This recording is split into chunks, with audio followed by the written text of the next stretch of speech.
আসসালামু আলাইকুম, স্বাগতম সবাইকে আমাদের বিসিএস প্রিলিমিনারি প্রিপারেশনের ফার্স্ট সেশনে। আজকে আমরা ওরিয়েন্টেশন টু বিসিএস নিয়ে কথাবার্তা বলবো। আমি ওহিউর রহমান, সিলেট এমএজি ওসমানী মেডিকেল কলেজের এমবিবিএস ফিফথ ইয়ারের একজন স্টুডেন্ট। আমার সেশন হচ্ছে 2019-20। তো শুরু করার আগে আমি একটা নাম্বার দিচ্ছি 653। এটাকে 63 দিয়ে মাল্টিপ্লাই করে খাতায় লিখে রাখো ফার্স্টে, এবং ওই নাম্বারটাকে আমি পরবর্তীতে কিছু একটা বলবো যেটার মাধ্যমে আমরা ওই নাম্বারের সাথে বিসিএস এর রিলেশনটা স্থাপন করার চেষ্টা করবো। এটা আপাতত একটা মিস্ট্রি থাকুক, আমরা ক্লাস শেষে বিষয়টা জানতে পারবো যে এই নাম্বারের সাথে বিসিএস এর কি রিলেশন। আচ্ছা, তো আমরা মেইন টপিকের দিকে প্রসিড করি। তো আমাদের বিসিএস যেহেতু আলোচনা করবো, এটার ফুল ফর্ম সম্পর্কে জানা দরকার। এটার ফুল ফর্ম হচ্ছে বাংলাদেশ সিভিল সার্ভিস। আমি যখন শুরুতে বিসিএস সম্পর্কে শুনেছিলাম আমার মনে হয়েছিল যে বিসিএস মানে হচ্ছে বাংলাদেশ ক্যাডার সার্ভিস। আসলে ব্যাপারটা সেরকম না, এটা হচ্ছে বাংলাদেশ সিভিল সার্ভিস। সিভিল লেখাটা আমি বোল্ড করে দিয়েছি। আচ্ছা, এই ব্যক্তিটাকে কেউ চিনো কিনা দেখো। এই ব্যক্তিটা হচ্ছে ওয়ারেন হেস্টিংস। যেহেতু বিসিএস সম্পর্কে পড়বো, তো বিসিএস জিনিসটা কোত্থেকে আসলো এটার একটা শর্ট হিস্ট্রি আমাদের জানা দরকার। এটা জাস্ট ইন্টারেস্ট গ্রো করার জন্য, এটা যে পরীক্ষায় আসবে এটার জন্য পড়ছি সেটা সেরকম না। এই রিলেটেড বিভিন্ন টপিক আমরা ভবিষ্যতে পড়বো যখন আমরা পড়াটা শুরু করবো, অর্থাৎ নেক্সট লেকচার গুলো শুরু করবো। আজকে আমরা কিছুটা টাইম ওয়েস্ট করবো এবং কিছুটা ভ্যালুয়েবল ইনফরমেশন দেওয়ার চেষ্টা করবো, যাতে পরবর্তী পড়াগুলো আমাদের অনেকটা মিনিংফুল মনে হয়। নাহলে মনে হবে যে হুট করে কোন টপিক থেকে কোন টপিকে চলে যাচ্ছে, এই মিনিংটা আমরা খুঁজে পাবো না। তো পড়াশোনার যাতে মিনিংটা খুঁজে পাই এবং বিসিএস সম্পর্কে যাতে কিছু ইম্পর্টেন্ট ইনফরমেশন আমরা পাই, এই জন্যই আজকের লেকচার। তো যেটা বলছিলাম যে 1765 সালে আমাদের দ্বৈত শাসন প্রবর্তিত হয়, যেখানে ব্রিটিশ ইস্ট ইন্ডিয়া কোম্পানি দেওয়ানি শাসনের দায়িত্ব পায়। অর্থাৎ তাদের কর আদায় করার মতো বিভিন্ন ব্যবস্থা গ্রহণ করতে হয়। এই কর আদায় করার জন্য ওয়ারেন হেস্টিংস সিসিএস চালু করে। তখন তো আর বিসিএস ছিল না, তখন ছিল সিসিএস। সিসিএস মানে কি? কোভেনেন্টেড সিভিল সার্ভিস। এরপরে দেখো এই পার্সনটাকে, এই পার্সন হচ্ছে রানী ভিক্টোরিয়া। 1858 সালে ব্রিটিশ রানী ভিক্টোরিয়া তিনি ভারতের ক্ষমতা গ্রহণ করেন, এবং তখন কর আদায় করার জন্য একটা নতুন সিস্টেম, ওই নতুন না মানে ওই সিস্টেমটাকেই মডিফাই করে নাম দেওয়া হয় আইসিএস। আগে ছিল সিসিএস, এখন নাম দেওয়া হলো আইসিএস। আইসিএস মানে কি? ইন্ডিয়ান সিভিল সার্ভিস বা ইম্পেরিয়াল সিভিল সার্ভিস। এবং তখন ভারতের যেসব উচ্চ বংশীয় এবং উচ্চ শিক্ষিত তরুণরা ছিল, তারা কিন্তু এই পরীক্ষা দিয়ে এখানে চাকরি নেওয়ার চেষ্টা করতো। এবং সর্বপ্রথম আমরা যদি এই ছবিটা দেখি, ইনি হচ্ছেন রবীন্দ্রনাথ ঠাকুর। উনারই বড় ভাই অর্থাৎ সঞ্জীব চন্দ্র চট্টোপাধ্যায়, তিনি 1863 সালে সর্বপ্রথম ভারতীয়দের মধ্যে আইসিএস অফিসার হন। আইসিএস এক্সাম দিতে হয়, আমরা যেরকম বিসিএস এক্সাম দিই সেম ভাবে উনার আইসিএস এক্সাম দিয়ে পাশ করে অফিসার হতে হয়েছিল। এছাড়া আমরা যদি বলি বঙ্কিমচন্দ্র চট্টোপাধ্যায়, তার বড় ভাই সঞ্জীব চন্দ্র চট্টোপাধ্যায়, ইনারাও কিন্তু আইসিএস অফিসার ছিলেন। আর এখানে একজন স্পেশাল ব্যক্তি আছে, উনি হচ্ছেন অন্নদা শঙ্কর রায়। উনার কথা কেন আনলাম এখানে? কারণ 1927 সালে উনি আইসিএস পরীক্ষা দিয়েছেন এবং একজন ভারতীয় হিসেবে পরীক্ষা দিয়েছেন। তারপরেও তিনি কিন্তু সর্বপ্রথম আইসিএস পরীক্ষায় প্রথম স্থান অধিকার করেছেন। এবং আমাদের মধ্যে যাদের খুব বেশি প্যাশন যে আমরা বিসিএস এ শুধু চান্স পেলেই হবে না, আমরা হচ্ছে ভালো রেজাল্ট করব, ফার্স্ট হতে চাই, তো তাদের জন্য তিনি কিন্তু অনুপ্রেরণা। তিনি ওই সময়টাতেও ভারতীয়দের মধ্য থেকে ফার্স্ট হয়েছিলেন। তো এরপরে যখন 1947 সালে দেশ বিভাগ হয়ে গেল, তখন কিন্তু ভারতের যে পোর্শনটা সেখানে কিন্তু আইসিএস এর নাম আইসিএসই থাকলো, ইন্ডিয়ান সিভিল সার্ভিস, কিন্তু পাকিস্তানে সেটা নাম হয়ে গেল সিএসএস অর্থাৎ সেন্ট্রাল সুপিরিয়র সার্ভিসেস। পরবর্তীতে এটা নামকরণ করা হয় সিএসপি অর্থাৎ সিভিল সার্ভিস অফ পাকিস্তান। এই যে সিএসপি অফিসার যারা ছিলেন, তারা পরবর্তীতে তাদের অনেকেই কিন্তু বাংলাদেশের নাগরিক হয়েছেন। অর্থাৎ তখন তো বাংলাদেশ পাকিস্তান সব একসাথে ছিল। এমন অনেক ব্যক্তি আছে যারা পরবর্তীতে বাংলাদেশের মানুষ তখন কিন্তু সিএসপি অফিসার হিসেবে ছিলেন। এদের মধ্যে একজন উল্লেখযোগ্য হচ্ছেন আবুল মাল আব্দুল মুহিত প্রয়াত। তিনি আমাদের সাবেক অর্থমন্ত্রী, বিশেষ করে সিলেটের ছিলেন তিনি। তো এই জন্য ওনার কথাটা বললাম যে উনি সিএসপি অফিসার ছিলেন তৎকালীন। পরবর্তীতে বাংলাদেশ হওয়ার পরে তিনি হচ্ছে বাংলাদেশের রাজনীতি, বাংলাদেশের অর্থনীতি এগুলোর সাথে যুক্ত ছিলেন। ইভেন তিনি বিশ্ব ব্যাংকেও চাকরি করেছেন। তো ওই সময় তো সিএসপি ছিল, আইসিএস ছিল, কিন্তু পরবর্তীতে যখন 1971 সালে বাংলাদেশ স্বাধীন হয়ে যায়, তখন কিন্তু সেটার নামকরণ করা হয় বিসিএস অর্থাৎ বাংলাদেশ সিভিল সার্ভিস। তো এই ছিল একটা শর্ট হিস্ট্রি যে কোত্থেকে বিসিএস টা আসলো। এবং এই ক্ষেত্রে বলে রাখতে চাই যে বিসিএস শুরু হওয়ার পর থেকে দশম, 28তম এবং 35তম এই তিনটা ক্ষেত্রে আমাদের বিসিএস এর পরীক্ষা পদ্ধতিতে কিন্তু কিছু পরিবর্তন আনা হয়। তো কখন কখন পরিবর্তন আনা হয় সেটা আমি বললাম। এখন ওই প্রায় 35-এ যে পরিবর্তনটা ছিল সেই জিনিসটা এখনো চলছে মোটামুটি। আচ্ছা, এরপরে নেক্সট এখানে একটা বিল্ডিং দেখা যাচ্ছে, এটা হচ্ছে বিপিএসসি বিল্ডিং, বাংলাদেশ সরকারি কর্ম কমিশন। এখন প্রশ্ন হচ্ছে এই বাংলাদেশ সরকারি কর্ম কমিশন জিনিসটা কি? নিচে ওয়েবসাইট দেওয়া আছে, আমরা ভিজিট করতে পারি। সেখানে বলা আছে যে বাংলাদেশ সরকারি কর্ম কমিশন হচ্ছে প্রজাতন্ত্রের, বাংলাদেশ তো প্রজাতন্ত্র, ঠিক আছে, গণপ্রজাতন্ত্রী বাংলাদেশ মানে প্রজাই সর্বময় ক্ষমতার অধিকারী। এই প্রজাতন্ত্রের কাজ করার জন্য অর্থাৎ কর্মে নিয়োগ করার জন্য কিছু উপযুক্ত এবং যোগ্যতা সম্পন্ন ব্যক্তি নির্বাচন করার জন্য একটা ক্ষমতাপ্রাপ্ত সাংবিধানিক প্রতিষ্ঠান হচ্ছে আমাদের এই বিপিএসসি বা বাংলাদেশ সরকারি কর্ম কমিশন। এটা জাস্ট ওই ওয়েবসাইট থেকে বললাম, এটা আমরা ভিজিট করতে পারি। এই বিপিএসসি যেটা, ওনারাই কিন্তু বিভিন্ন ধরনের ক্যাডার নির্বাচন করে তাদেরকে বিভিন্ন জায়গায় পোস্টিং দেয় এবং ওই রিলেটেড কাজকর্ম করে। তো আশা করি এই পর্যন্ত যা যা বললাম সবকিছু বুঝতে পেরেছো। এখন আমরা বিভিন্ন ক্যাডার সমূহের নামকরণ, অর্থাৎ কি কি ক্যাডার আছে বাংলাদেশে সেগুলো জানার চেষ্টা করি। তো আমাদের দুই ধরনের ক্যাডার আছে, একটা হচ্ছে সাধারণ ক্যাডার, আরেকটা হলো টেকনিক্যাল ক্যাডার। তো নতুন যে 46-এর আমাদের 46তম বিসিএস বর্তমানে চলছে, তো সেখানে যে সার্কুলারটা ছিল সেখানে আমি সাধারণ ক্যাডার হিসেবে 13টা সেক্টর পেয়েছি, 13টা ক্যাডার পেয়েছি। তো এখানে আমরা নামগুলো দেখতে পাচ্ছি। আমি এগুলো রিডিং করে সময় নষ্ট করতে চাচ্ছি না, আমরা আশা করি দেখে নিতে পারবো। এখন প্রশ্ন হচ্ছে, তারপর আমি একবার বলি, এখানে প্রশাসন আছে, পররাষ্ট্র বিষয়ক, পুলিশ, আনসার নিরীক্ষা ও হিসাব, কর, শুল্ক ও আবগারি, সমবায়, রেলওয়ে পরিবহন ও বাণিজ্যিক, তথ্য, ডাক, পরিবার পরিকল্পনা এবং খাদ্য। এখন প্রশ্ন হচ্ছে আমরা যেহেতু হেলথ ক্যাডারের মানুষজন, আমরা চাচ্ছি কি, আমরা যেহেতু এমবিবিএস পরীক্ষা দিয়েছি, আমরা যদি সাধারণ ক্যাডারে চাই তাহলে আমরা কি হিসেবে চাকরি পাবো, এটা অনেকের মনে প্রশ্ন আসতে পারে। তো তুমি যদি প্রশাসনে পরীক্ষা দাও, মানে প্রশাসনকে চয়েস দাও, তাহলে তুমি সহকারী কমিশনার হতে পারবা। যদি পররাষ্ট্রকে চয়েস দাও তাহলে তুমি সহকারী সচিব হতে পারবা, পুলিশের জন্য সহকারী পুলিশ সুপার, আনসারের জন্য সহকারী পরিচালক অথবা সহকারী জেলা কমান্ড্যান্ট, নিরীক্ষা ও হিসাবের ক্ষেত্রে সহকারী মহা হিসাব রক্ষক, করের ক্ষেত্রে সহকারী কর কমিশনার। এরকম বেশ কিছু পোস্ট কিন্তু আমরা পাবো। শুল্ক ও আবগারির ক্ষেত্রে সহকারী কমিশনার, সমবায়ের ক্ষেত্রে সহকারী নিবন্ধক, রেলওয়ে পরিবহনের জন্য সহকারী ট্রাফিক সুপারিনটেন্ডেন্ট, তথ্যের ক্ষেত্রে সহকারী পরিচালক এবং সহকারী বার্তা নিয়ন্ত্রক, ডাকের ক্ষেত্রে সহকারী পোস্টমাস্টার, পরিবার পরিকল্পনার ক্ষেত্রে পরিবার পরিকল্পনা কর্মকর্তা এবং খাদ্যর ক্ষেত্রে সহকারী খাদ্য নিয়ন্ত্রক। এই হিসেবে সে জয়েন করবে, তারপরে আস্তে আস্তে তার প্রমোশন হবে। তো আমরা চাইলে যে কেউ এই সাধারণ ক্যাডারে চয়েস দিতে পারি এবং আমার মনে হয় আমাদের যে ক্রাইটেরিয়া এগুলা এই সাধারণ ক্যাডার দেওয়ার জন্য উপযুক্ত। এরপরে আমাদের জন্য যেটা অর্থাৎ প্রফেশনাল বা টেকনিক্যাল ক্যাডার অর্থাৎ ডাক্তারদের জন্য যেটা, সেখানে আমি পেয়েছি মেইনলি দুইটা পেয়েছি, একটা পরিবার পরিকল্পনা আর একটা হচ্ছে স্বাস্থ্য। তো আমরা মেইনলি স্বাস্থ্যের প্রতি কিছুটা ঝোঁক প্রকাশ করি। তো স্বাস্থ্য ক্যাডারের ক্ষেত্রে আমরা কোন পদে জয়েন করি, এক্ষেত্রে লেখা আছে যে সহকারী সার্জন এবং সহকারী ডেন্টাল সার্জন। এখানে একটা কথা বলা আছে যে শূন্য পদের সংখ্যা এখানে কত, 1682। তো এটা দেখে অনেকে খুব খুশি হয়ে যাবে যে 1682 জনকে নিবে, তাহলে তো আমি চান্স পাবো। আসলে এই নাম্বারটা দেখে অতটা খুশি হওয়ার কিছু নাই। এখানে আমাদেরকে কিন্তু একটু পরে আমি পরীক্ষা পদ্ধতি সম্পর্কে আলোচনা করবো, সেখানে দেখবো যে প্রিলিমিনারি এক্সাম দিতে হয়। এখন প্রিলিমিনারি এক্সাম কিন্তু আমরা বাংলাদেশের যত ক্যান্ডিডেট আছে সবার সাথেই দিই। শুধুমাত্র যে ডাক্তাররা দিবে বা শুধুমাত্র ইঞ্জিনিয়াররা প্রিলি দিবে এরকম কোনো কথা নেই। আমরা সবার সাথে একসাথে প্রিলিমিনারি পরীক্ষাটা দিই এবং সবার সাথে কম্পিটিশন হয় এবং ওভারঅল দেখা যায় যে 1682 জন ডাক্তার চান্সই পাচ্ছে না। তাহলে প্রিলিতেই যদি 1682 জন চান্স না পায় তাহলে কিভাবে নিয়োগ দিবে? তো এই নাম্বারটা দেখে আমি যে খুব খুশি হয়ে যাবো যে 1682 জনকে চান্স দেওয়া হবে, বিষয়টা সেরকম না। অবশ্যই ভালো পরীক্ষা দিতে হবে। এরপরে আমরা আসি এক্সামিনেশন সিস্টেম সম্পর্কে। তো আমরা জানি যে এখন দুই ধরনের বিসিএস বিষয়টা চালু হয়েছে, স্পেশাল বিসিএস নামের একটা বিষয় চালু হয়েছে। এই জন্য দুইটা বিসিএস এর কথা আমরা বলি, একটা হচ্ছে জেনারেল বিসিএস আর একটা হচ্ছে স্পেশাল বিসিএস। তো জেনারেল বিসিএস তো আমরা জানি। স্পেশাল বিসিএস এর ক্ষেত্রে একটু বলে রাখা ভালো যে বিভিন্ন ক্ষেত্রে যখন বিভিন্ন ক্যাডার সার্ভিসে পোস্টের সংখ্যা কোনো কারণে খালি হয়ে যায়, সেই ক্ষেত্রে অর্থাৎ অনেকগুলো পোস্ট একসাথে খালি হয়ে গেল, তখন তারা চিন্তা করতে পারে যে ওই ক্যাডারের জন্য একটা স্পেশাল বিসিএস অ্যারেঞ্জ করা যায় কিনা। যেমন 39, 42 এগুলো কিন্তু হেলথ ক্যাডারের জন্য স্পেশাল বিসিএস ছিল। কেন? কারণ তখন কিন্তু করোনা মহামারী চলছিল, তো তখন প্রচুর পরিমাণে ডাক্তার নিয়োগের প্রয়োজন হয়েছিল, এই জন্য একটা স্পেশাল বিসিএস এর অ্যারেঞ্জ করা হয়েছিল। তো আমরা যদি জেনারেল বিসিএস এর পরীক্ষা পদ্ধতির কথা বলি, এক্ষেত্রে প্রিলিমিনারি এক্সাম দিতে হয়, লিখিত এক্সাম দিতে হয় এবং মৌখিক এক্সাম দিতে হয়। এই সবগুলাতে আমরা যদি পার পেয়ে যাই তাহলে পরবর্তীতে মেডিকেল পরীক্ষা এবং পুলিশ ভেরিফিকেশনের মাধ্যমে তাদেরকে নিয়োগ দেওয়া হয়। আর স্পেশাল বিসিএস সম্পর্কে আমি বললাম, এই ক্ষেত্রে কিন্তু শুধুমাত্র প্রিলি এবং ভাইভা পরীক্ষা দেওয়া হয়, কোনো রিটেন পরীক্ষা নেওয়া হয় না। তো আমরা প্রিলিমিনারি পরীক্ষা সম্পর্কে বলছি, এটা জেনারেল স্পেশাল সব ক্ষেত্রে যেহেতু দিতে হয়, এটা খুবই ইম্পর্টেন্ট আমাদের জন্য। এটা 200 নম্বরের এমসিকিউ টাইপের একটা পরীক্ষা।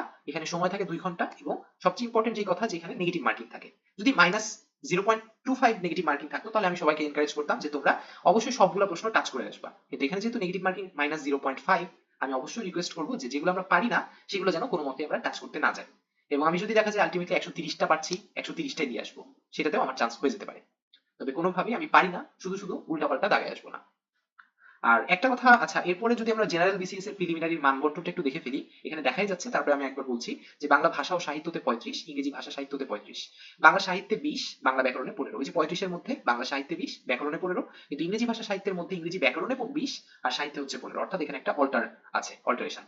আর তো এগুলো সম্পর্কে আমরা খুব একটা আলোচনা করবো না, বাংলা আমি এমনিতেই ভালো পারি, তো এটা সম্পর্কে আলোচনা করা আমার মনে হয় খুব একটা দরকার নাই। ইংরেজি আমার চাইতে অনেক ভালো ভালো টিচার আছে, সেগুলোর ওনাদের কাছ থেকে অবশ্যই পড়া যায়। আমি শুধুমাত্র বাংলাদেশ বিষয়াবলী, আন্তর্জাতিক বিষয়াবলী, নৈতিকতা ও সুশাসন এবং ভূগোল ও দুর্যোগ ব্যবস্থাপনা সম্পর্কে আলোচনা করব। এটার জন্য আমরা 60টা লেকচার অ্যারেঞ্জ করার চেষ্টা করছি। তো আজকে সেটা ফার্স্ট সেশন। তো বাংলাদেশ বিষয়াবলীতে 30, আন্তর্জাতিক বিষয়াবলীতে 20, নৈতিকতা ও সুশাসনে 10, ভূগোল ও দুর্যোগ ব্যবস্থাপনাতে 10, গাণিতিক যুক্তি ও মানসিক দক্ষতাতে 15 মিলে 30, বিজ্ঞান ও আইসিটিতে 15 মিলে 30। কিন্তু আমরা যদি স্পেশাল বিসিএস দিতে যাই, তখন আমাদের হেলথ ক্যারিয়ারের জন্য মেডিকেল সাবজেক্টে 100 মার্ক থাকে আর বাকি সাবজেক্টগুলোতে কিন্তু 100 মার্ক থাকে, অর্থাৎ এখানে কিন্তু 100 মার্ক কমে যায়। বাংলা ভাষা ও সাহিত্যতে 20 থাকে, ইংলিশে 20 থাকে, বাংলাদেশে 20, আন্তর্জাতিকে 20 এবং গাণিতিক যুক্তি ও মানসিক দক্ষতাতে 20 থাকে। এভাবে 200 মার্ক কিন্তু কভার করা হয়।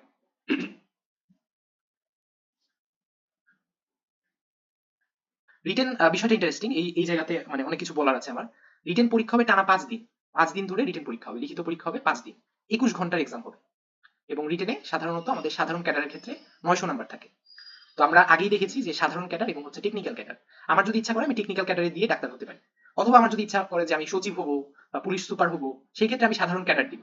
আবার আমার যদি ইচ্ছা করে যে না আমি মানে ডাক্তারিতে চান্স পেলে ডাক্তারিতেও বিসিএস এ জয়েন করবো, আবার সাধারণ ক্যাডারে হলে সচিব হয়ে গেলে আমি সচিবে চলে যাবো, আমার দুই দিকেই অপশন আছে, তখন আমি বোথ ক্যাডার চয়েস করতে পারি। তার মানে আমার তিনটা চয়েস, আমি সাধারণ ক্যাডারে চয়েস করতে পারি, টেকনিক্যাল ক্যাডার চয়েস করতে পারি, আবার হচ্ছে বোথ ক্যাডার চয়েস করতে পারি। তো সাধারণ ক্যাডার যখন আমি পরীক্ষা দিতে যাব, বাংলাতে থাকবে 200 নাম্বার। দেখা যাচ্ছে শনিবারে আমার বাংলা পরীক্ষা, এবং আমি শনিবারে গেলাম, একটা নির্দিষ্ট টাইম থাকবে, সকাল 10টা হতে পারে, 9টা হতে পারে, যে কোনো একটা টাইম থাকবে, ওই টাইমে গেলাম, আমাকে প্রশ্ন দেওয়া হবে, 4 ঘন্টা সময় দেওয়া হবে, ওই 4 ঘন্টায় আমি বাংলার উপরে 200 নাম্বারের এক্সাম দিব, দিয়ে বাসায় চলে আসলাম।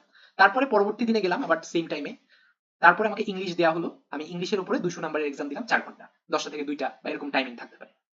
তার পরবর্তী দিনে আমি আবার গেলাম, বাংলাদেশ বিষয়াবলীর উপরে আমাকে প্রশ্ন দেওয়া হলো, আমি 200 নাম্বারের এক্সাম দিলাম 4 ঘন্টা। তারপরে হয়তো গেলাম, আমাকে বিজ্ঞান ও আইসিটির উপরে একটা প্রশ্ন দেওয়া হলো, এবং আমি 3 ঘন্টার এক্সাম দিলাম 100 মার্কসের, এবং তারপরে আমাকে একটা 1 ঘন্টার ব্রেক দেওয়া হলো। এরপরে আমি মানসিক দক্ষতার উপরে আবার 1 ঘন্টা ব্রেক শেষ করে আবার এক্সামে গেলাম, এবং মানসিক দক্ষতার উপরে 1 ঘন্টার একটা পরীক্ষা দিলাম 50 মার্কসের। এটা আমার 4th ডেতে, মঙ্গলবারে। শনিবারে আমি বাংলা পরীক্ষা দিয়েছি 4 ঘন্টা, রবিবারে ইংরেজি পরীক্ষা দিয়েছি 4 ঘন্টা, সোমবারে বাংলাদেশ বিষয়াবলী পরীক্ষা দিয়েছি 4 ঘন্টা, এরপরে আমি মঙ্গলবারে যে বিজ্ঞান আইসিটির উপরে 3 ঘন্টা এক্সাম দিয়েছি, মাঝখানে 1 ঘন্টা ব্রেক কাটাইছি, তারপরে মানসিক দক্ষতা দিয়েছি আরো 1 ঘন্টা। ওভারঅল আমার এখানে কিন্তু 4 ঘন্টা চলে গেল, তাহলে 16 ঘন্টা হয়ে গেল। এরপরে যখন আমি বুধবারে যাব, বুধবারে আমাকে আন্তর্জাতিকের উপরে প্রশ্ন দেওয়া হবে, আমি 100 মার্কসের এক্সাম দিব 3 ঘন্টা, এবং তারপরে আবার আমাকে 1 ঘন্টার একটা গ্যাপ দেওয়া হবে, তারপরে আবার যাওয়ার পরে আমাকে 2 ঘন্টার এক্সাম নেওয়া হবে গাণিতিক যুক্তির উপরে। তাহলে দেখো এই যে বুধবারের যে এক্সামটা, এটা যে শনি রবি এগুলো কিন্তু অল্টার হতে পারে, তারা যদি চাই সমাজ আগে নিবে, মানে বাংলাদেশ বিষয়গুলো যদি আগে নিবে সেটা আগে নিতে পারে, যে কোনো কিছু আগে নিতে পারে, এটা তাদের বিষয়, বিপিএসসি ঠিক করবে, রুটিন দিবে। কিন্তু ওই যে ওই ডেটটা আন্তর্জাতিক এবং গাণিতিক যুক্তি যেটা, সেই দিন কিন্তু আমার 5 ঘন্টার এক্সাম হবে, এবং ওভারঅল আমার কিন্তু 6 ঘন্টা টাইম লাগবে। আমি 3 ঘন্টার আন্তর্জাতিকের উপর পরীক্ষা দিব, তারপরে 1 ঘন্টা ব্রেক কাটাবো, তারপরে হচ্ছে গাণিতিক যুক্তি পরীক্ষা দিব 2 ঘন্টা, আমার মোট 6 ঘন্টা সময় কিন্তু এক্সাম দিতে হবে। তাহলে বুঝো যে এই যে দিনগুলো যাবে, এই দিনগুলো কত কষ্টে যাবে আমাদের, যে 5 দিনের মধ্যে একদম 4 ঘন্টার এক্সাম দিব, 4 ঘন্টা 5 ঘন্টা 6 ঘন্টা, মানে বাসায় এসে আর কিছু করতে ইচ্ছা করবে না। তো যা প্রিপারেশন নিয়ে আমার মনে হয় আগেই আমাদেরকে নিয়ে রাখতে হবে। তো আমরা যেহেতু আপাতত রিটেন নিয়ে খুব একটা কনসার্ন না, আমরা প্রিলি নিয়ে কনসার্ন, কারণ আগে তো প্রিলি পাস করতে হবে। দেখা যাবে যে প্রিলি ডাক্তার ওই যে 1682 না কত ছিল, সেটা পোস্ট খালি ছিল, তো এতজন দেখা যাচ্ছে প্রিলিতেই আটকে যাবে। তো আগে প্রিলি পাস করলে পরে রিটেনে খুব একটা সমস্যা হবে না। তো এটা তো বললাম সাধারণ ক্যাডারের ক্ষেত্রে, কিন্তু আমি যদি টেকনিক্যাল ক্যাডার, যেটা আমরা দিব সাধারণত, সবাই তো আর জেনারেল ক্যাডারে যাবে না, সবাই যাবে টেকনিক্যাল ক্যাডারে, হেলথ ক্যাডারে। তো হেলথ ক্যাডারে যাওয়ার পরে তারা কি করবে, তারা হচ্ছে ওই সাধারণ ক্যাডারের যে বাংলা পরীক্ষাটা ছিল, বাংলা তারা 200 নম্বরের দিবে না, তারা দিবে 100 নম্বরের বাংলা পরীক্ষা। অর্থাৎ তারা শনিবারে গেছিল 4 ঘন্টার এক্সাম দেওয়ার জন্য, কিন্তু তারা যেহেতু হেলথ ক্যাডার, তারা 4 ঘন্টার জায়গায় 2 ঘন্টার এক্সাম দিবে 100 মার্কসের বাংলা প্রথম পত্রে, তাদের বাংলা দ্বিতীয় পত্রের কোনো পরীক্ষা হবে না। তারা ইংরেজি পরীক্ষাটা ঠিকঠাক মতো দিবে, তারা আন্তর্জাতিক বিষয়গুলিও ঠিকঠাক মতো দিবে, তারপরে যখন তারা গাণিতিক যুক্তি সেটাও ঠিকঠাক মতো দিবে, এবং এরপরে যখন বিজ্ঞান আইসিটির দিন আসবে, ওই দিন তারা বিজ্ঞান আইসিটির উপরে কোনো পরীক্ষা দিবে না। অর্থাৎ ওই 3 ঘন্টা তাদের যাওয়া লাগবে না, 1 ঘন্টার ইন্টারভালও তাদের কাটানো লাগবে না, সরাসরি তারা মানসিক দক্ষতা দিতে যাবে। তাহলে আবার যদি টেকনিক্যাল ক্যাডারের কথা বলি, তারা শনিবারে বাংলা পরীক্ষা দিতে গেল, 2 ঘন্টায় বাংলা প্রথম পত্র পরীক্ষা দিল, রবিবারে তারা গেল ইংরেজি পরীক্ষা দিল, সোমবারে তারা গেল আন্তর্জাতিক বিষয়াবলী পরীক্ষা দিল, মঙ্গলবারে তারা আন্তর্জাতিক এবং গাণিতিক যুক্তি যেভাবে দেওয়ার কথা সবকিছু ঠিকঠাক ভাবে দিল, এবং বুধবারে যাওয়ার পরে তারা সরাসরি শুধু মানসিক দক্ষতা পরীক্ষা দিতে যাবে 1 ঘন্টার জন্য, যেটা 50 মার্কসের। এই 5 দিন হয়ে গেল। এরপরে তারা আরো একদিন যাবে, হতে পারে সেটা বৃহস্পতিবার, অথবা হতে পারে বিপিএসসি আরো একটা ডেট দিবে, সেই ডেটে তারা যাবে।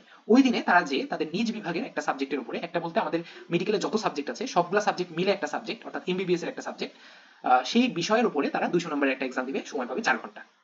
তাহলে আশা করি বুঝতে পেরেছো যে আমাদের যারা হচ্ছে টেকনিক্যাল ক্যাডারের এক্সাম দিব, আমি শুরুতেই লিখেছিলাম টানা 5 দিন পরীক্ষা, এটা 5 দিন হবে না, এটা থাকবে 6 দিনের পরীক্ষা। আবার টানা যে বলেছি, মাঝখানে যদি কোনো সরকারি ছুটি পড়ে তাহলে সেটা টানা হবে না, একটা রেস্ট পেতে পারি আমরা মাঝখানে।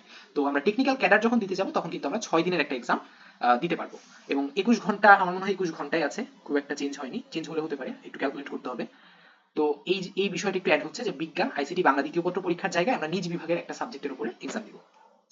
আর কারো যদি খুব বেশি শখ থাকে যে আমি সাধারণেও দিব আবার টেকনিক্যালেও দিব, আমার যে কোনো কিছু হলে আমি যেদিকে হবে সেদিকে চলে যাব, তখন সে হচ্ছে সাধারণের ওই 5 দিন সব এক্সাম দিবে, ওই 5 দিনে যত এক্সাম ছিল সবগুলো দিবে, এবং টেকনিক্যালে তার বিষয়ের উপরে যেদিন ডেট আসবে মেডিকেল সাবজেক্ট, সেদিনও সে যাবে 4 ঘন্টার এক্সাম দিবে। তাহলে তাকেও কিন্তু 6 ঘন্টার এক্সাম দিতে হচ্ছে, তাকে 25 ঘন্টার এক্সাম দিতে হচ্ছে, তার নাম্বার থাকবে 1100 নাম্বার। এখন আমি আসি যে চান্স পাওয়ার ব্যাপারটা কি, রিটেন এক্সাম সম্পর্কে তার কারো কোনো প্রশ্ন আছে কিনা, এটা কি বুঝতে পেরেছো কিনা? এটা কিন্তু একটু টাফ একটা ব্যাপার, অনেকে তো আগে থেকেই জানো, আর যারা নতুন জানছো তাদের মধ্যে কোনো প্রশ্ন আছে কিনা?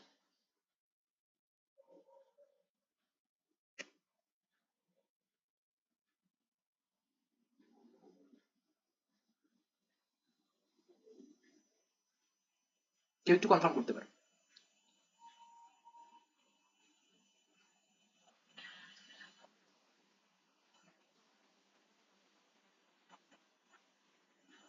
হ্যাঁ, এটা আমি এখন বলবো। ঠিক আছে, একটা প্রশ্ন পেলাম যে বোথ ক্যাডার চয়েস করার সুবিধাটা কি।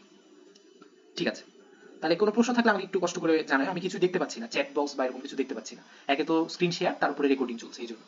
তো এখন আসি যে যে কোনো রিটেনের ক্ষেত্রে যে কোনো ক্যাডার বলি বা যাই বলি না কেন, মানে সাধারণ ক্যাডার হোক বা সে টেকনিক্যাল ক্যাডার হোক, সাধারণ ক্যাডারও 900 নাম্বার ছিল, টেকনিক্যালও 900 নাম্বার ছিল। সে তো বিজ্ঞান আইসিটি বাংলা সেকেন্ডের জায়গায় সে কোন পরীক্ষা দিয়েছে, সে হচ্ছে তার নিজ বিভাগের সাবজেক্টের পরীক্ষা দিয়েছে, তারও তো 900 নাম্বার, সাধারণ ক্যাডারও 900 নাম্বার। তো সে হচ্ছে 50% যদি নাম্বার পায়, 50% পেলেই সে পাস করবে এবং সে ভাইবার জন্য ডাক পাবে। মানে এখানে যে এমন কিছু যে একটা মেধা তালিকা আসবে তার মধ্যে 1000 জন চান্স পাবে এরকম কিছু না।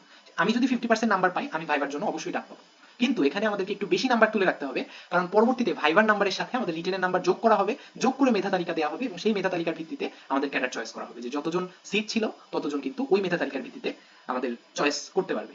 এবং এখানে কিন্তু একটা ইম্পর্টেন্ট বিষয় হচ্ছে প্রিলির নাম্বারটা কখনোই যোগ হবে না। প্রিলি একমাত্র কাজে লাগবে যে তুমি রিটেন পরীক্ষা দিতে পারবা নাকি পারবা না। প্রিলিতে যদি তুমি টিকে যাও তাহলে তুমি রিটেন দিতে পারবা, আর প্রিলিতে যদি না টিকে যাও তাহলে তুমি রিটেন দিতে পারবা না। তারপরে তুমি প্রিলিতে টিকলা, টিকার পরে রিটেন দিলা, এরকম সাধারণ ক্যাডার হলে 5 দিন পরীক্ষা দিলা, টেকনিক্যাল হলে 6 দিন পরীক্ষা দিলা, বোথ ক্যাডার হলে 6 দিন পরীক্ষা দিলা। এখন তুমি 50% নাম্বার পেয়ে পাস করলা, পাস করলে তোমাকে কি করবে, ভাইভা পরীক্ষার জন্য ডাকবে। এখন সাধারণ ক্যাডার দিলে তুমি 50% মানে কত হয়, 450 হয়, 450 নাম্বার পেলে তোমাকে ভাইবার জন্য ডাকবে। টেকনিক্যাল ক্যাডারে 450 পেলে তোমাকে টেকনিক্যালের ভাইবার জন্য ডাকবে। তুমি তখন ভাইভা দিয়ে যদি পাস করতে পারো, সেটা পরে বলছি। কিন্তু বোথ ক্যাডারে আসি, ওই দুটাতে তো 450 নাম্বার ছিল, পাস মার্ক। কিন্তু বোথ ক্যাডারের ক্ষেত্রে তোমার ফার্স্টে দেখা হবে যে তুমি যদি টেকনিক্যাল ক্যাডারের কথা চিন্তা করি, যে ওই তিনটা সাবজেক্ট বাদ দিয়ে চিন্তা করা হবে, বিজ্ঞান আইসিটি বাংলা দ্বিতীয় পত্র, তুমি সব পরীক্ষা দিয়েছো কিন্তু ওই তিনটা ছাড়া বাকি 900 মার্কের উপরে তুমি যদি 450 পেতে পারো তাহলে তুমি কিন্তু টেকনিক্যাল ক্যাডারের জন্য এলিজিবল হয়ে গেলা। প্রথম কথা কি বললাম, যে বোথ ক্যাডার তুমি চয়েস দিয়েছো, তোমার ওই তিনটা সাবজেক্ট ছাড়া, বিজ্ঞান আইসিটি বাংলা সেকেন্ড পেপার, এই তিনটা সাবজেক্ট ছাড়া বাকি যে 900 নাম্বার, সেখানে তুমি যদি 450 মার্ক পাও তাহলে তুমি টেকনিক্যাল ক্যাডারের জন্য এলিজিবল। কিন্তু দেখা গেল তোমার ওই পরীক্ষাগুলো খারাপ হলো, বা তোমার নিজ বিভাগের পরীক্ষাটাই খারাপ হয়ে গেল, বা তোমার বাংলা খারাপ হলো, ইংলিশ খারাপ হলো, আন্তর্জাতিক খারাপ হলো, এগুলো খারাপ হলো, কিন্তু তোমার বিজ্ঞান খুব ভালো হলো, আইসিটি খুব ভালো হলো, বাংলা সেকেন্ড পেপার খুব ভালো হলো, এবং তুমি এই তিনটা ইনক্লুড করে এবং নিজ বিভাগের সাবজেক্ট বাদ দিয়ে বাকি যত 900 নাম্বার থাকে সেখানে তুমি 450 পেলা, তখন তোমাকে কিন্তু সাধারণ ক্যাডারের জন্য এলিজিবল ঘোষণা করা হবে। তার মানে এখানে দুইটা অপশন তোমার জন্য ক্রিয়েট হচ্ছে, তুমি সাধারণ ক্যাডারেও চান্স পেতে পারো, তুমি টেকনিক্যাল ক্যাডারেও চান্স পেতে পারো। নিজ বিভাগের সাবজেক্ট বাদ দিয়ে বাকি যে 900 নাম্বার সেখানে 450 পেলে তুমি সাধারণের জন্য এলিজিবল, আর যদি নিজ বিভাগ সহ বিজ্ঞান আইসিটি বাংলা সেকেন্ড পেপার ছাড়া বাকি 900 নাম্বারের মধ্যে তুমি যদি 450 পাও তাহলে তুমি কিন্তু টেকনিক্যাল ক্যাডারের জন্য এলিজিবল হবা। এবং দুইটাই যদি ক্রাইটেরিয়া ফুলফিল করতে পারো তাহলে তোমাকে বোথ ক্যাডারের জন্য এলিজিবল করা হবে, এবং পরে তুমি ভাইবা দিয়ে দুইটার মধ্যে যে কোনোটা নিজের ইচ্ছা মতো চয়েস করতে পারবা। এটা হচ্ছে বোথ ক্যাডারের সুবিধা, যে তোমার জন্য অপশন ক্রিয়েট হলো, তুমি সচিবও হতে পারবা, তুমি ডাক্তারও হতে পারবা। আশা করি ক্লিয়ার হয়েছে, ঠিক না? যে আমি শুরুতে চয়েস দিয়েছিলাম অ্যাডমিন, হেলথ তো পুরোপুরি টেকনিক্যাল, এটা আমি আলাদাভাবে চয়েস করতে পারি, আলাদাভাবে ভাইবা দিয়ে আমি হচ্ছে এলিজিবল হতে পারি, সেটা সমস্যা না। কিন্তু আমি দেখা যাচ্ছে 1 নম্বরে দিয়েছিলাম অ্যাডমিন ক্যাডার, 2 নম্বরে দিয়েছিলাম ফরেন ক্যাডার, কিন্তু আমি এত ভালো মার্কস পেয়ে গেছি যে আমার অ্যাডমিন চলে এসেছে, কিন্তু পরে আমার মনে হলো আমি তো ফরেন ক্যাডারে যাবো, দেওয়ার সময় অ্যাডমিন দিয়েছিলাম এমনিতে, তখন আমি আমার ইচ্ছা মতো যেতে পারবো। কিন্তু আমার মার্কস এরকম যে দেখা যাচ্ছে ফরেন ক্যাডার সেকেন্ডে আছে, অ্যাডমিন ক্যাডার ফার্স্টে আছে, আমি মার্কস পেলাম ফরেন ক্যাডারের উপযোগী, অ্যাডমিন ক্যাডারের উপযোগী মার্কস আমার উঠলো না, তখন তো আমি আর অ্যাডমিন ক্যাডারে যেতে পারবো না, ফরেনেই যেতে পারবো, ঠিক না? এরপরে আমরা ভাইভাতে চলে আসি। ভাইভা পরীক্ষায় 200 নাম্বার থাকবে। আমার মতে রিটেন পরীক্ষাটা খুবই ইম্পর্টেন্ট। রিটেনে 900 নাম্বার ছিল, অথবা ক্ষেত্র বিশেষে 1100 নাম্বার ছিল। এখানে আমি প্রচুর মার্কস তুলতে পারি, অন্যদের থেকে এগিয়ে যেতে পারি মার্কসের ভিত্তিতে। সবার আগে তো পাস করা লাগবে, পাস করে আমাকে এলিজিবল হতে হবে। পাস না করলে তো আমি ভাইভাতে ডাকবেই না আমাকে, তখন তো সবকিছু শেষ। আর সেকেন্ড কথা হচ্ছে আমাকে এখানে প্রচুর মার্ক তুলে রাখতে হবে যাতে পরবর্তীতে আমার জন্য হেল্প হয়। তো আমি পাস করলাম, পাস করার পরে আমাকে ভাইবার জন্য ডাকলো, 200 নাম্বারের ভাইবা। এখানেও পাস নাম্বার হচ্ছে 100। এখানেও আমি যদি পাস করতে পারি তাহলে আমার রেজাল্টটা কাউন্ট হবে, আমি কিন্তু ক্যাডার হয়ে গেলাম না, আমার রেজাল্টটা কাউন্ট হবে। কাউন্ট বলতে কি, আমার আগের যে রিটেনের মার্ক এবং এখানে যে ভাইবার মার্ক, সেই দুটো একসাথে যোগ করা হবে, যোগ করে আমাকে একটা মানে তুমি আমাদের তালিকার মধ্যে আছো এই বিষয়টা বলা হবে। এবং এই মার্কস মিলে আমাকে মেধা তালিকা করা হবে, যে অনেকেই খুব ভালো করে ফেললো। আমি দেখা যাচ্ছে 1 লক্ষ, মানে 1 লক্ষ তো নিবে না, 10,000 জন নিবো, 12,000 জন রিটেনেও পাস করেছে, ভাইভাতেও পাস করেছে, তাহলে তো আমাকে 10,000 জন নিতে হবে, 2,000 জনকে বাদ দিতে হবে। তো শুরুর দিকে যে 10,000 জন থাকবে, সরি কি বললাম, হ্যাঁ এটাই তো বলছিলাম যে 12,000 জন ভালো করেছে, মানে রিটেনে পাস করেছে, ভাইভাতেও পাস করেছে, কিন্তু আমি নিতে চাচ্ছিলাম 10,000 জন, তাহলে আমার 2,000 জনকে বাদ দিতে হবে। তো লাস্টের মেধা তালিকার ভিত্তিতে লাস্টের যে 2,000 জন থাকবে তাদেরকে আমি বলবো নন ক্যাডার। তারা কিন্তু মানে অনেকটা বিসিএস এ চান্স পেয়ে গেল, বা বিসিএস এ তারা উত্তীর্ণ হয়ে গেল, কিন্তু তারা নন ক্যাডার হলো। আর শুরুর দিকে যে 10,000 জন আছে তারা কিন্তু ক্যাডার হয়ে গেল, এবং তারা সুপারিশপ্রাপ্ত হবে, এবং তারা হচ্ছে বিভিন্ন সরকারি চাকরি করতে পারবে, তারা হচ্ছে ক্যাডার হয়ে গেল এই ভাইবার পরে। তাদের জাস্ট দুইটা স্টেপ বাকি থাকবে, একটা হচ্ছে মেডিকেল আর একটা হলো পুলিশ ভেরিফিকেশন। এটা হচ্ছে ভাইবা। তো ভাইবা বিষয়টা খুবই সিম্পল। ভাইভাতে আমার একটা মানে আমার যেটা ধারণা, যে আমি যেটা করব, যে রিটেনে চেষ্টা করব ভালো মার্কস পাওয়ার, কারণ রিটেনে 900, আমি তো অনেক হিউজ ডিফারেন্স ক্রিয়েট করার চেষ্টা করতে পারবো। ভাইবা টিচারের উপরে আমার মনে হয় ভাইভাতে আমি নিজে যে হয়তো নার্ভাস হয়ে যেতে পারি, তো 200-র মধ্যে আমি 100 কোনো মতে যদি তুলতে পারি তাহলে আমার রিটেনের সাথে যোগ করে মোটামুটি ভালো একটা মার্কস চলে আসতে পারে, তখন আমি চান্স পেয়ে যাবো, এরকম আমার হচ্ছে প্ল্যানিং। তো সবারই আমার মনে হয় প্ল্যানিংটা এরকম হওয়া উচিত, যে রিটেনে খুব ভালো করার চেষ্টা করা উচিত, যাতে মেধা তালিকায় সে সামনে থাকতে পারে এবং ক্যাডারে চান্স পেতে পারে। তো আমরা স্টাডি রেফারেন্স নিয়ে কথা বলছিলাম। টেক্সট বুক হিসেবে কেউ চাইলে লিখে রাখতে পারো যে ক্লাস 9 10 এর বাংলাদেশ ও বিশ্ব পরিচয় বইটা আমরা পড়বো, আর ক্লাস 8 7 6 এগুলোও চাইলে অনেকে পড়তে পারে। মেইন হচ্ছে বাংলাদেশ ও বিশ্ব পরিচয় ক্লাস 9 10। আর আরেকটা বিষয়, এটা তো আমরা অলরেডি পড়ে ফেলেছি, কিন্তু ক্লাস 11 12 এর যারা আর্টসের স্টুডেন্ট, সম্ভবত আর্টসের, হ্যাঁ, পৌরনীতি ও সুশাসন নামের একটা টপিক ছিল মোজাম্মেল হক স্যারের বই, ওইটা কেউ একটু কালেক্ট করে রাখতে পারো। First part second part, second পার্টটা মেইনলি রাখবা, আর ফার্স্ট পার্টটা যদি সম্ভব হয় তাহলে রাখতে পারো মোজাম্মেল হক স্যারের বই। প্রয়োজনে আমি এটা পরবর্তীতে আবার গ্রুপে লিস্টটা দিয়ে দিতে পারি। আর এছাড়া কিছু আছে আদার বুকস, কিছু সহায়ক কিছু বই থাকবে। সহায়ক বইয়ের মধ্যে একটা ইম্পর্টেন্ট জিনিস যে সংবিধান, কনস্টিটিউশন, এটা একটা পিডিএফ ডাউনলোড করে রাখতে পারো, অথবা এটার বইও কিনতে পাওয়া যায়, এটাও সাথে রাখতে পারো শীট হিসেবে। অথবা একটা আছে পকেট কনস্টিটিউশন, এটাও সাথে রাখতে পারো বা পিডিএফ রাখতে পারো। এটা আমরা পড়বো। আর আরেকটা জিনিস আছে, সেটা হচ্ছে অর্থনৈতিক সমীক্ষা প্লাস বাজেট। অর্থনৈতিক সমীক্ষার পিডিএফ আছে, বাজেটের পিডিএফ আছে, এবং আমাদের অষ্টম পঞ্চবার্ষিক পরিকল্পনা, যেটা বাংলাদেশ সরকারের অষ্টম পঞ্চবার্ষিক পরিকল্পনা 2021 থেকে 2025, এটার একটা পিডিএফ ডাউনলোড করে রাখতে পারো। আর আরেকটা বিষয় আমরা অলরেডি থার্ড ইয়ারে পড়েছি, এসডিজি। এসডিজির যে স্লাইডটা তাওফিমা ম্যামের ছিল, সেটা সাথে রাখতে পারো। অথবা তাওফিমা ম্যামেরটা যদি পছন্দ না হয়, তুমি যদি বাংলাটা চাও, মানে বাংলায় লেখা চাও, তাহলে তুমি ইন্টারনেট থেকে ডাউনলোড করে রাখতে পারো। এসডিজির একটা পিডিএফ ডাউনলোড করবা, অষ্টম পঞ্চবার্ষিক পরিকল্পনার একটা পিডিএফ ডাউনলোড করবা, অর্থনৈতিক সমীক্ষা এবং বাজেটের পিডিএফ ডাউনলোড করবা, আর সংবিধানের পিডিএফ ডাউনলোড করবা। এই চারটা বিষয় করবা। আর সাথে তুমি হচ্ছে টেক্সট বুকগুলো রাখতে পারো। আর এখানে কিছু লেখা আছে যে এত কিছু শুনে আমরা হয়তো ডিপ্রেসড হয়ে যাবো, আমরা এত কিছু পড়বো না, জাস্ট অল্প অল্প করে পড়বো। আর এখানে নিউজ পেপারের কথা বলা হয়, যেটা শুনলেই আমার মাথা খারাপ হয়ে যায় যে নিউজ পেপার এত কিভাবে পড়বো। অনেকে বলে দেশের পোর্শনটা পড়বো বা আন্তর্জাতিক পোর্শনটা জাস্ট পড়ে রাখবো, এত আমার মনে হয় সম্ভব না, আমার পক্ষে সম্ভব না। নিউজ চ্যানেল, অনেকে বলে বিটিভির 8টার খবর দেখে রাখবা বা নিউজ দেখবা, আমি নিউজও দেখতে পারি না এত বেশি। তো এই বিষয়গুলা আমরা যখন সিলেবাসটা দেখবো, আমার মনে হয় যে খুব একটা ইম্পর্টেন্ট না এই বিষয়গুলো। ইম্পর্টেন্ট হয়তো অনেকের কাছে লাগতে পারে, মানে তারা একদম সিকিউর করতে চাই, একদম 70 মার্কসের মধ্যে 70 মার্কস সিকিউর করতে চাই, তাদের জন্য সবকিছু ইম্পর্টেন্ট। কিন্তু আমি যেটা দেখলাম যে সিলেবাসের ভিত্তিতে এই টপিকগুলোর চাইতে আমরা ওই টেক্সট বুক বা আদার বুকসের যে রেফারেন্সগুলো, সেগুলো একটু বেশি ইম্পর্টেন্ট বলে আমার মনে হয়। অনলাইন বিভিন্ন নিউজ পোর্টাল, বিভিন্ন ফেসবুকে বিভিন্ন নিউজ চ্যানেলের নোটিফিকেশন তুমি অন করে রাখতে পারো, যে চোখের সামনে আসলে দেখলা, সাবকনশিয়াস মাইন্ডে থেকে গেল, পরীক্ষার হলে গেলা, চারটা অপশনের মধ্যে তোমার মনে হলো যে আমি তো এটা দেখেছিলাম, তখন ওইটাকে আনসার করলেও করতে পারো। এগুলো অপশনাল হিসেবে আমি রাখলাম, কিন্তু ওই দুইটা জিনিস কিন্তু আমরা চাইলে রাখতে পারি। আর আরেকটা বিষয় এখানে এখন বলবো, সেটা হচ্ছে যে আমাদের তিনটা জিনিস আছে সহায়ক বইয়ের মধ্যে, তিনটা বিষয় আছে। একটা হচ্ছে গাইড, আরেকটা হচ্ছে ডাইজেস্ট, আরেকটা হচ্ছে স্পেশাল সংখ্যা। এই তিনটা জিনিস আমাদের বের হয়। তো আমাদের যেহেতু হিউজ টাইম আছে, আমরা একটু ডিটেলসে পড়ার চেষ্টা করবো, এই জন্য আমরা গাইড পড়বো। আমি কোনো পাবলিসিটি করছি না, মানে এইখান থেকে আমাকে তো কোনো টাকা দেওয়া হয়নি যে এই বইটা পাবলিসিটি করো তাহলে তোমাকে টাকা দিব, এরকম কিছু না। আমি এই বইটা কিনেছিলাম, এবং কয়েকটা বই আছে, যেমন বেসিক ভিউ, তারপরে হচ্ছে জর্জের MP3 আছে, এরকম বেশ কিছু বই আছে। সবগুলা থেকে কিছু ক্রাইটেরিয়ার ভিত্তিতে আমার এই বইটা আপাতত আমার জন্য উপযুক্ত মনে হলো। পরবর্তীতে আমি হয়তো জর্জের MP3 কিনতেও পাই, কিন্তু এই বইটা কেন ভালো মনে হলো বা কেন এই সময়ের জন্য ইম্পর্টেন্ট মনে হলো, তার কারণ হচ্ছে আমি তো সিলেবাস সম্পর্কে এখনো খুব একটা এক্সপিরিয়েন্সড না। তো এখানে সবকিছু সিলেবাসের ভিত্তিতে দেওয়া আছে, সিলেবাসের যেরকম সেইভাবে সিরিয়াল করে সবকিছু দেওয়া আছে। কিন্তু জর্জের যেটা MP3, সেটা কিন্তু সিলেবাস ওয়াইজ দেওয়া নাই। আমাকে আগে সিলেবাসটা ভালো করে জানতে হবে, তারপরে আমাকে খুঁজে খুঁজে এক জায়গায় একটা টপিক, আরেক জায়গায় আরেকটা টপিক, এভাবে খুঁজে খুঁজে পড়তে হবে। তো ওইটাও হয়তো কিছু ভালো বিষয় আছে, ওইটা আমরা আগে এই বই থেকে সিলেবাস সম্পর্কে ওরিয়েন্ট হয়ে নিব, তারপরে ওই বইটাতে আমরা যেতে পারি। সব বইয়েরই কিছু প্রোস কনস সবকিছু থাকে। তো এই বইটা আমি কিনেছি, এই জন্য এটা বললাম। তো আমরা প্রত্যেকটা ক্লাস যখন করব, যতটুকু পোর্শন পড়ানো হবে ক্লাসের আগে আমি সেই পোর্শনটার ছবি কিন্তু পিডিএফ আকারে গ্রুপেই দিয়ে দিব। তো চাইলে অনেকে যদি চাও যে হ্যাঁ আমি এখনই বিসিএস এর প্রিপারেশন ভালো করে শুরু করব, এই বইটা কিনে ফেলতে পারো। এটার দাম আমার কাছ থেকে নিয়েছিল 550 টাকা, আর আমি পিডিএফ দিয়ে দিলে সেখান থেকেও পড়তে পারো। কেউ যদি চাও পিডিএফ দেখে পড়বা, এখন বই কিনবা না, পরবর্তীতে নতুন এডিশন পরের বছরে আসলে কিনবা, বা এরকম অনেক চয়েস যদি থাকে তাহলে পরবর্তীতে তোমরা সেটা পরে কিনতে পারো। আমার পিডিএফ দেখেই কাজ চালাতে পারো আপাতত। আরেকটা সুবিধা হচ্ছে, এখানে দেখো 45 বিসিএস এখান থেকে 62টা প্রশ্ন কিন্তু কমন এসেছে। আমরা যে 70 মার্কস ছিল আমাদের বাংলাদেশ বিষয়, আন্তর্জাতিক, এই টোটাল যে 70 মার্কস সম্পর্কে আমরা আলোচনা করব, তার মধ্যে 62 মার্কস কিন্তু এখান থেকে কমন এসেছে। তারা এটা প্রুফ সহকারে দিয়ে দিয়েছে, তো অবিশ্বাস করার কিছু নাই। তো এখান থেকে 45-এ 62টা কমন এসেছে, 44-এ 61টা কমন এসেছে। তো এটা আমরা দেখতেই পাচ্ছি, আমরা যদি এই বইটা ভালোভাবে পড়তে পারি তাহলে আমার মনে হয় এই 62-61টা প্রশ্ন আমরা কমন পেয়ে যাবো। আর যে ব্যক্তি 62টা সরাসরি বই থেকে কমন পাবে, বাকি 8টাও তার জন্য যে কোনো ভাবে ইজি হয়ে যাবে বলে আমার মনে হয়। তো আমরা প্ল্যানিং করি যে আমরা কোর্সটাকে কিভাবে শেষ করবো। আমি বলেছিলাম যে আমরা 60টা লেকচার করার চেষ্টা করবো। এখন এতক্ষণ আমি যে বকবক করলাম, এটা শুনে অনেকে ভাববে একটা লেকচারই তো অনেক কষ্ট করে করলাম, 60টা করার তো প্রশ্নই আসে না। তো এটা আমার প্ল্যানিং। এখন কতজন থাকবে লাস্ট পর্যন্ত সেটা পরের বিষয়। প্ল্যানিংটা হচ্ছে যে বাংলাদেশ বিষয়াবলী যেখানে 30 মার্কস ছিল, সেখানে আমি 28টা লেকচার বা 28টা ডিসকাশন সেশন করার চেষ্টা করবো। তো বাংলাদেশ বিষয়াবলীর মধ্যে কিন্তু দেখো 9টা টপিক আছে, 4টা খুবই ইম্পর্টেন্ট টপিক আছে, ইতিহাস, কৃষি, জনসংখ্যা, সংবিধান। এই 4টা খুবই ইম্পর্টেন্ট টপিক। এখান থেকে ইতিহাসের মধ্যে 6 মার্কস প্রশ্ন আসবে, কৃষি, জনসংখ্যা, সংবিধান এই তিনটা থেকে আসবে 3 করে আরো 9 মার্কস। তার মানে এই 4টা বিষয় থেকে আমাদের 15 মার্কস কমন আসবে।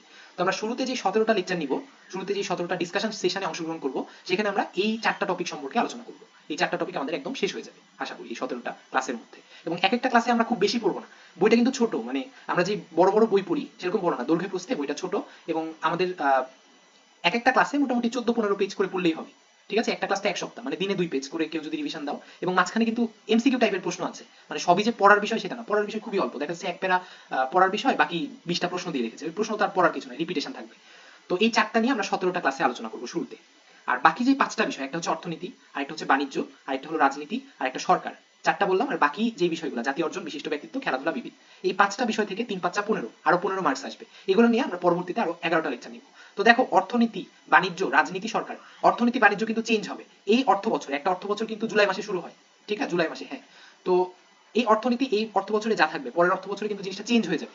তো এই জিনিসটা নিয়ে এখন যদি আমরা খুব বেশি লাফালাফি করি, এটা কিন্তু ভালো হবে না, ঠিক না, পরবর্তীতে আমরা এটা কমন পাবো না। তারপরে আমি ওই 11টা লেকচারে বলবো যে কোন বিষয়গুলো আমাদের ফোকাস করতে হবে। আবার জাতীয় অর্জন, মানুষের অর্জনের তো কোনো শেষ নাই, ঠিক না, এমন তো কিছু দিবে না যে 10 বছর আগে একজন একটা জিনিস অর্জন করেছিল সেটা তুমি বলো, এটা বলবে না, রিসেন্ট জিনিসপত্র বলবে। তো এগুলো নিয়ে আমাদের খুব বেশি কথাবার্তা বলে লাভ হবে না, এটা আমরা পরীক্ষার আগে এই বিষয়গুলোকে ফোকাস করবো। এই জন্য আমি শুরুতে ওই 17টা লেকচারে ইতিহাস, কৃষি, জনসংখ্যা এবং সংবিধান, এই 4টা বিষয় নিয়ে আলোচনা করার চেষ্টা করবো ফার্স্টে 17টা লেকচার, তারপরে 11টা লেকচার ওই 5টা, তাহলে আমাদের 30টা হয়ে গেল। এখন হতে পারে আমি ওই 17টা করার পরে আন্তর্জাতিকে চলে গেলাম ওই 11টা বাদ দিয়ে, অথবা মাঝখানে আমি ওই 17টার মাঝখানে 10টা নিয়ে অন্য কোনো টপিকে যেতে পারি, এটা আমাদের ইচ্ছার উপরে ডিপেন্ড করবে। আর আন্তর্জাতিকের উপরে 20টা লেকচার নিব, এখানে টপিকগুলো আমি বলিনি, এটা পরবর্তীতে আলোচনা করব। ভূগোল, পরিবেশ, দুর্যোগ ব্যবস্থাপনাতে 8টা লেকচার, নৈতিকতা, মূল্যবোধ এবং সুশাসনের উপরে আমার 4টা লেকচার থাকবে। তাহলে টোটাল আমাদের 60টা লেকচারের মাধ্যমে আমরা কিন্তু এই কোর্সটাকে শেষ করার চেষ্টা করব এবং 70 মার্কসকে সিকিউর করার চেষ্টা করব।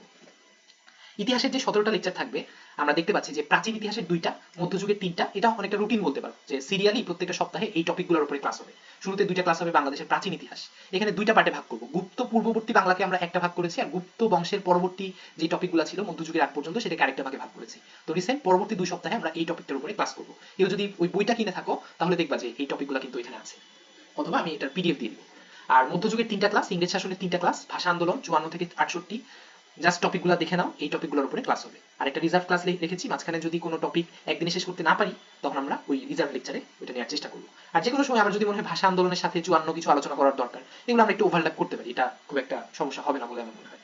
আর প্রত্যেকটা ক্লাসে আমরা শুধু ইতিহাস নিয়ে আলোচনা করলে, আজকে তো আমি জাস্ট ওভারভিউ দিচ্ছি এবং খুব র্যাপিডলি যাওয়ার চেষ্টা করছি, যদিও আমার মানে টার্গেট হচ্ছে আমি মানে খুব দৌড়ানো দৌড়ানো মানে যাতে না হয়, কারণ আমাদের লেকচার ক্লাসগুলো যেরকম হয় যে খুব বেশি দৌড়ানোর ফলে আমরা কিছুই বুঝতে পারি না, বা অনেক সময় যেটা হয়, তো সেটা যাতে না হয়। আজকে তো অনেক কিছু ফাস্ট বলেছি, নেক্সট থেকে আমি এমন ভাবে বলার চেষ্টা করবো যাতে আমার ক্লাসটা 30 মিনিটে শেষ হয়, এবং সেই 30 মিনিটের ক্লাসটা আমি আস্তে আস্তে 60 মিনিটে বলতে পারি, এবং তোমাদেরও পার্টিসিপেশন যাতে থাকে।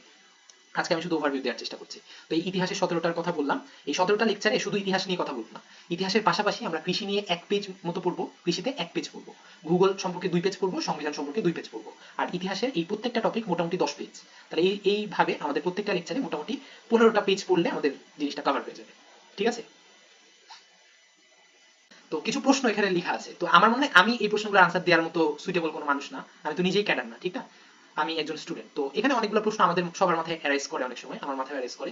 তো আমি আমার মতো করে এখানে বলবো, হয়তো 2টা প্রশ্নের উত্তর ভুল দিব, বাকিগুলো সঠিক দিব। তো আমার মনে হয় বাকিগুলো যে সঠিক দিচ্ছে এটাই অনেক। 2টা ভুল দিলে 2টা তোমরা ঠিক করে নিবা, বা অন্য কোনো সোর্স থেকে ঠিক করবে।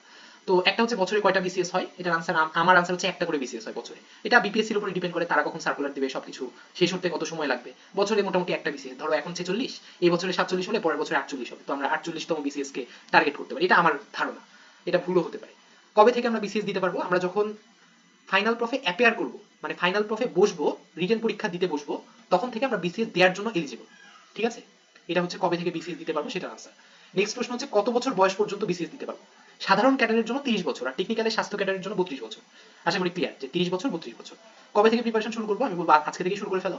কতদিন লাগবে, এটা কোনো ফিক্স কিছু না, 6-7 মাস তো লাগবেই, এবং যত বেশি প্রিপারেশন নিবা তত বেশি তোমার চান্স পাওয়ার ডিউরেশন কমবে, মানে তুমি তত একবার পরীক্ষা দিয়ে বা 2বার পরীক্ষা দিয়ে তুমি তত বেশি চান্স পাওয়ার মতো যোগ্য হয়ে যাবে। কোচিং করবো কিনা, আমি তো কোচিংই করাচ্ছি, ঠিক না, এটা তো একটা কোচিং, 60টা লেকচার নিবো, এটাও একটা কোচিং। তবে আরো ভালো ভালো কোচিং আছে, ঠিক না, আমাদের উত্তরণ নামের কোচিং আছে, তারপরে হচ্ছে আমাদের জেনেসিস এর কোচিং আছে সম্ভবত, ওই ধরনের অনেক এক্সপিরিয়েন্সড কোচিং এ তোমরা যাদের ইচ্ছা আছে তারা ভর্তি হতে পারো, কারণ কোচিং থেকে ওনাদের কাছ থেকে এক্সপিরিয়েন্স পাবা, ওনারা বিভিন্ন ইনফো শেয়ার করবে, ওখানে কম্পিটিশনের সুযোগ থাকবে, রেগুলারিটি মেইনটেইন হবে, ওরিয়েন্টেশন থাকবে তাদের, কারণ আমরা তো মেডিকেলের পড়া পড়বো, আমি তো আর সবকিছু গুছাই দিতে পারবো না, কিন্তু ওদের অনেক আগ থেকে বিষয়গুলো গুছানো আছে, ওরা প্রত্যেক বছরের প্রশ্ন অ্যানালাইসিস করে, তারা জানে যে কি পড়াতে হবে। এই জন্য কেউ যদি চাই কোচিং করতে পারে, আর কেউ যদি ভাবে, যেমন আমার মনে হয় আমি নিজেই পারবো, তো সেই ক্ষেত্রে আমি কোচিং করবো না, এরকম যার যার নিজের। এরপরে প্রফের রেজাল্টের জন্য ওয়েট করবো কিনা, তোমার যদি মনে হয় যে তুমি প্রফে পাস করে যাবা ফাইনাল প্রফের পরে, তখন তুমি একদম পুরা দমে বিসিএস এর প্রিপারেশন শুরু করতে পারো। অথবা যদি কোনো ডাউট থাকে, সেক্ষেত্রে সবার আগে প্রায়োরিটি হচ্ছে প্রফ তোমাকে পাস করতেই হবে, তারপরে তুমি বিসিএস এর জন্য যাবা। এগুলো খুব বেশি ইলাবোরেট করছি না, কোনটা আগে বিসিএস নাকি পোস্ট গ্রাজুয়েশন, এটা খুব ইম্পর্টেন্ট একটা প্রশ্ন। এটা আমি বলছিলাম যে আমরা যদি আগে বিসিএস দিই, মানে এটা পার্সন টু পার্সন ভ্যারি করে, তুমি যদি চাও বিসিএস আগে দিতে পারো, তুমি যদি চাও পোস্ট গ্রাজুয়েশন দিতে পারো। তবে আমি যেটা ভাবছি যে বিসিএসটা আগে চিন্তা করবো বিসিএস সম্পর্কে, অথবা অনেকে দুইটা একসাথে কন্টিনিউ করতে পারে। তো হয় দুইটা একসাথে কন্টিনিউ করবো, অথবা বিসিএস নিয়ে আগে চিন্তা করবো। বিসিএসটা কিন্তু ফাইনাল প্রফে অ্যাপিয়ার্ড হয়েছে এরকম সময় থেকেই তুমি দিতে পারবা। তাহলে ফাইনাল প্রফ অ্যাপিয়ার্ড হওয়ার পরে, আমার পরীক্ষা শেষ হওয়ার পরেই যে বিসিএসটা হবে সেখানে আমি দিয়ে দিতে পারবো, এবং তারপরে আমি যদি চান্স পেয়ে যাই, রিটেন ভাইবা সব ঠিক গেলে, তো তখনই আমি বিসিএস এ চান্স পেয়ে গেলাম। এবং পরবর্তীতে আমি যখন পোস্ট গ্রাজুয়েশন, হ্যাঁ হ্যাঁ বল।